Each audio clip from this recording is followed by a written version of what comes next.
Guys, magandang araw. Ang akin namang tutorial for today ay kapag ang ating ventilador ay ayaw mag-on. So, walang power.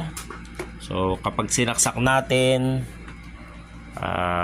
wala tayong nakikitang sign na aandar ang ventilador. So, kahit isaksak and then i-switch on natin 1, 2 or 3, and then wala po talagang reaction ng ating ventilador, sign ba to na sira agad ang ating motor? So syempre po hindi. Kung halimbawa po dinala nyo sa technician at sinabi sa inyo na papalitan ng motor, hindi po ganun kadali para sabihin na sira agad ang motor, ano?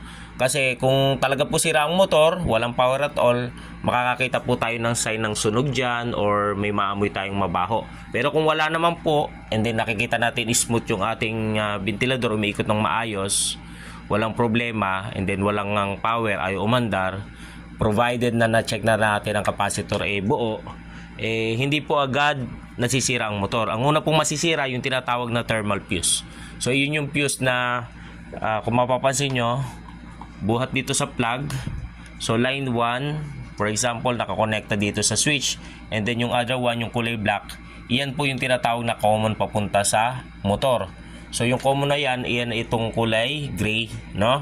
So mapapansin nyo yung kulay gray, iyan po ay galing dun sa plug, umakyat dito sa taas papunta sa motor, and then dyan sa motor na yan, sa mga balot na yan, dyan sa naka-cable tie na yan, yung gray na yan, and nandiyan dyan po yung thermal fuse.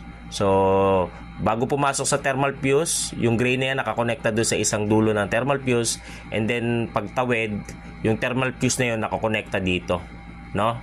So ganyan po ang connection yan. So kapag ang thermal fuse po ay nabusted, so ang mangyayari, malalagot po yung connection niya. So mapuputol yung continuity ng thermal fuse.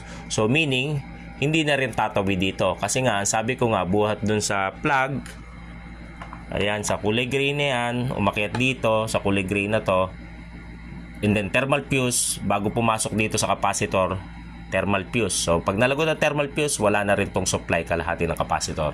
So hindi na talaga aandar ang ating motor or ang ating ventilador kapag nabusted ang thermal fuse. So iyon po ay hindi na po natin kailangan kalasin ng motor, kasi nga may dalawang procedure. Pwedeng i-bypass nyo. So kagaya po nito, ito po, since ito yung connection galing dun sa ating plug, paakyat, ito yung common ng motor, pinutol ko po siya dyan, hindi ko na siya kinalas para hindi na po bumago yung alignment, ano?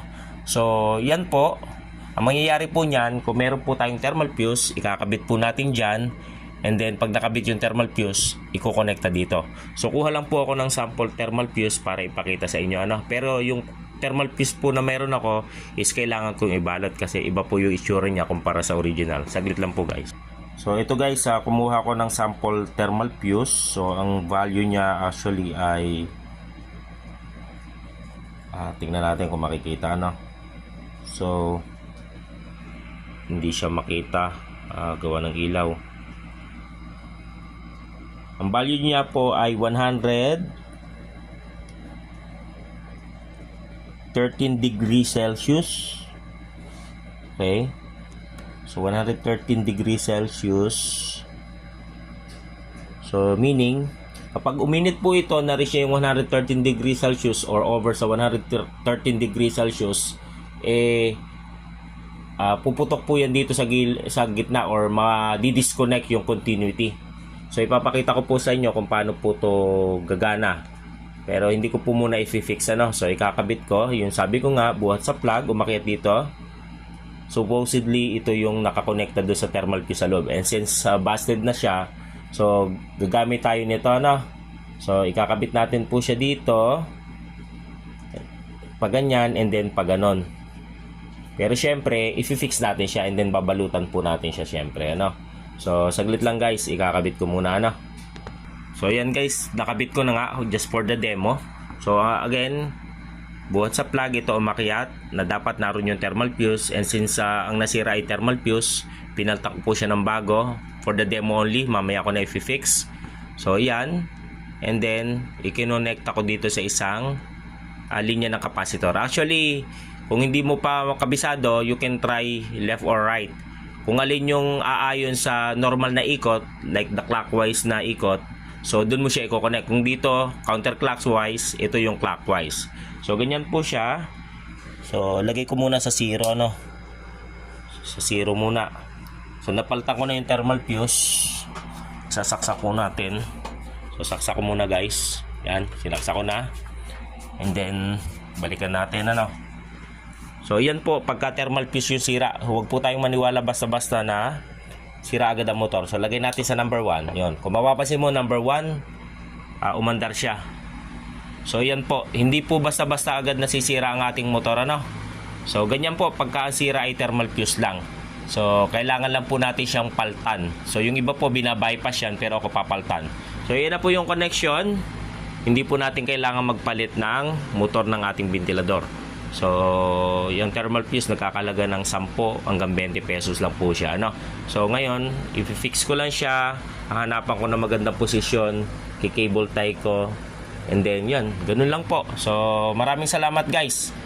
Yan po yung kapag walang power at all, buwang capacitor, and then, nung magpalit tayo ng thermal fuse, gumana. So, syempre, ligtas tayo sa motor, ano? Hindi sira ang ating motor. So ganyan lang po, guys. Una po natin yan i-check bago tayo magpalit ng motor. So doon sa mga may alam naman po, so salamat, pero ito ay para doon po sa mga wala pang gasinong kaalaman at gusto makatipid ng konti sa kanilang mga ventilador, ayaw ma-scam ng ibang mapanlinglang na technician. So maraming salamat, guys. God bless you. I-fix ko na lang siya, and more power sa inyong lahat, ano? May God bless you.